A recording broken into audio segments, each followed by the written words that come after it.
Kyoji Horiguchi taking on Ali Bagautinov. Horiguchi a minus 175 favorite. Comeback on Bagautinov plus 155.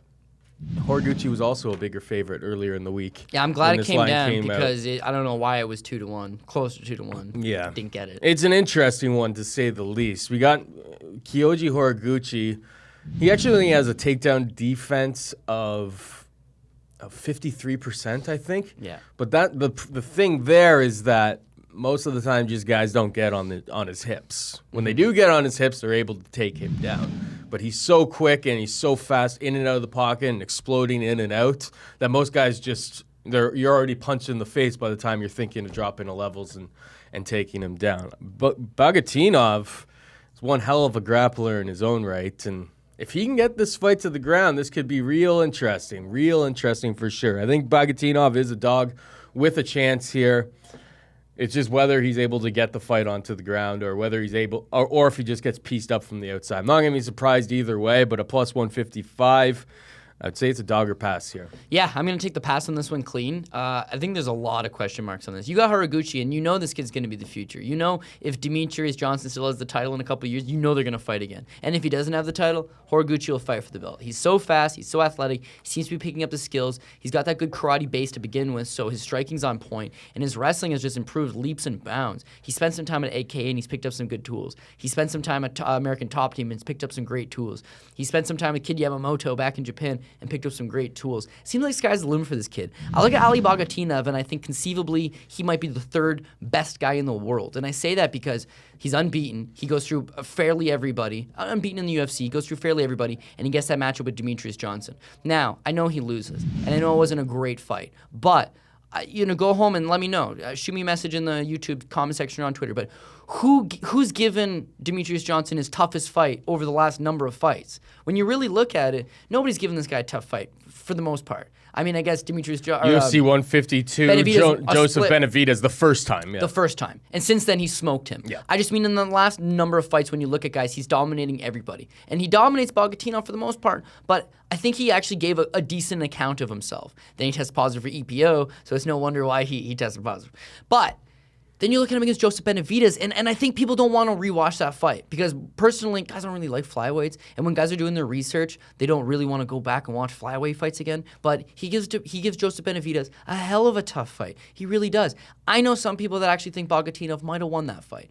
I don't personally think he won that fight, but I think it was a very close competitive fight. So now you've been in tough with the champ, you've been in tough with the second best guy in the world, and now it's like, okay, what else is there for me? Fights John Herrera, and except for getting in some close submission attempts, he pretty much just smoked him out most of the way. So now I think about him against Horiguchi, and I think to myself, okay, this guy's a world Sambo champion, a guy that, by the way, had his 2012 medal stripped also for testing positive for steroids. And if you've seen him and the pictures of him, don't look like this guy skipped a poke, man. He's in fantastic shape.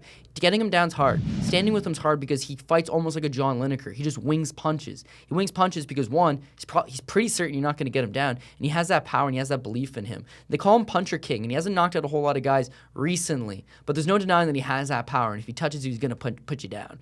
When I think of this line, I think to myself, okay, I see why Horiguchi's a favorite. I really do. He's faster, he's younger, he's more athletic, and he should be able to put him in some bad spots. But if he gets him down, is he going to hold him down? Holding down Bagautinov is no easy task. And if he doesn't get him down, he's going to strike with him. And we've seen he look good against Siri. He's fast. He's in and out of that pocket, and he has that karate base. But when I look at the line and I think to myself, minus 175, I'm getting young kid on the block versus that old savvy guy, right? And the thing with Bagautinov is he's not long in the tooth. He's not coming off a knockout loss. He's not some guy that you would think to yourself, ooh, he's sliding downwards. He's probably still at the top of his game. It's just you haven't seen him in a while because of his suspension and the lack of good opponents to give him and that John Herrera fight. And above all else, when you're getting buried on Fight Pass prelims against John Herrera in a flyweight bout, people miss your fights, right? So now there's this idea of, oh, what's Bagautinov been up to lately?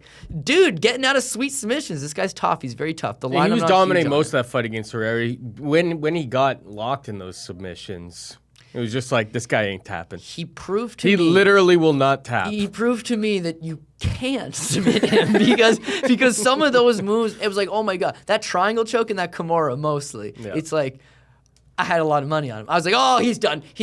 And then that Kimura, he would just like power his arms straight like the Terminator. It was like, okay, I like Bagautinov. I do. I look at the line and I think dog or pass, but I know how good Horiguchi is. I think that this is a good fight for Horiguchi, that if he wins this, he's back on top. But it's a very dangerous fight for him too, so I'm kind of leaning towards that pass.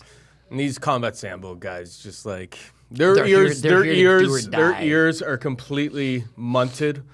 You look at Khabib, you look at Bagautinov. Their ears are completely munted because they have spent their whole life fighting out of these tough situations. It's going to be an interesting thing on the feet. Like if he can't get in on Horiguchi's hips and he can't get this thing to the mat, I think he could be in a bit of trouble. But he's just going to swing wild bombs, though, and I think that in itself poses a huge problem for Horiguchi. Yeah, which will help him to close the distance and get in there. Yeah, and you just, rough this kid up. He's young. He hasn't been hit too many times flush. And when you look at how he has, when he's in bad spots, it's him getting taken down. If he doesn't get taken down, he's getting hit. How's he going to react to that?